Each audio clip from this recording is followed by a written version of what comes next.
In today's lesson, we're going to hear about the life of Paul. This is the story of a baby boy who was born in a city near the sea, with lots of people from different towns selling all kinds of different things. His mom and dad named the baby Saul, after the king of Israel. As the boy grew, he helped his father in his shop. His father made tents, and the mighty Roman army liked them so much they made Saul and his family Roman citizens. Saul loved to study the Hebrew Bible, the Torah, with his dad.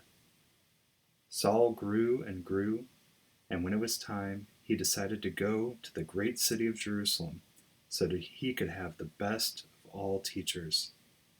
Here's Saul waving goodbye to his family and his home in Tarsus as he traveled to the holy city of Jerusalem.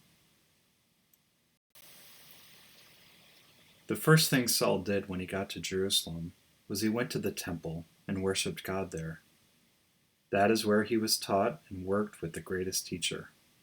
Saul wanted one day to be one of the Pharisees who worked very, very hard to keep all the rules in the Torah.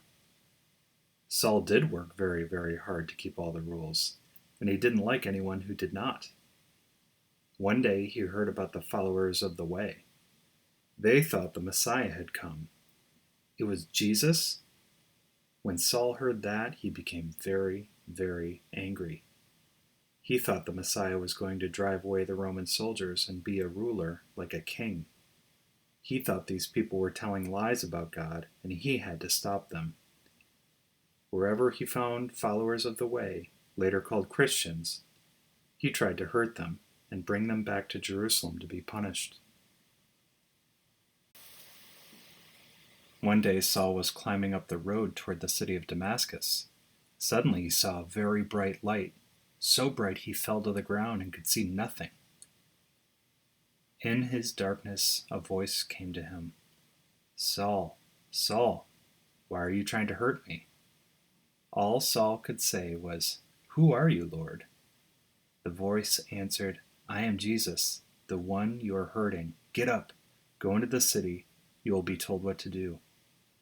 Saul tried to get up and find a path, but he was blind. One of the people with him held his hand and led him into the city to a house. For 3 days he did not eat or drink. How do you think he felt? Suddenly, in the darkness of his blindness, he heard another voice. "Hello, Saul. I am Ananias. I was sent by Jesus to lay hands on you and bless you." When Ananias' hands touched Saul, instantly he could see again. Then Ananias baptized Paul, and he was changed forever. He believed Jesus, and he could feel the Holy Spirit growing inside him. This was such good news, he went to the synagogue to tell his friends, his fellow Jews. Guess what?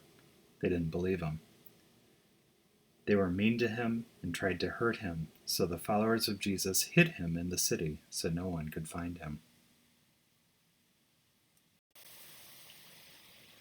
One night, Jesus' followers had Saul climb into a large basket, and they lowered him down the wall, and he escaped.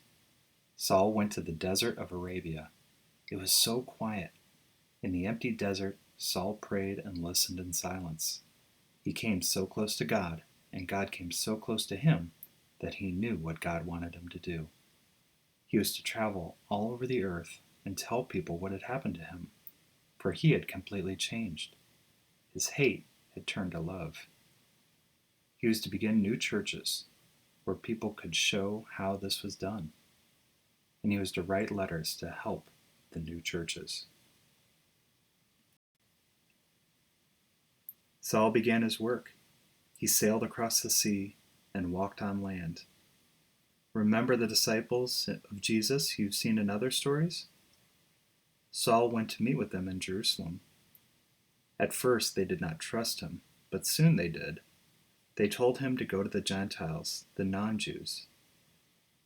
Saul started going by his Roman name, Paul. He started churches, but he also wrote letters to help the churches with their problems.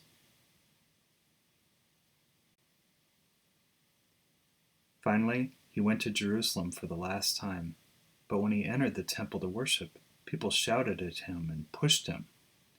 But the Roman soldiers saved him, and since he was a Roman citizen, he was sent to their courts. On his way to Rome, his ship sank, but he was saved. In Rome, he was kept as a prisoner in his own house. A soldier guarded him, but he could visit his friends. There he continued to tell his story and write letters. I like to think of Paul as still traveling to the ends of the earth. His letters are still being read in churches and to all Christians to this very day. Now, I wonder what part of this story you like best. I wonder what Paul would write to our church. I wonder how the disciples felt when they learned that Paul had become a follower of Jesus too.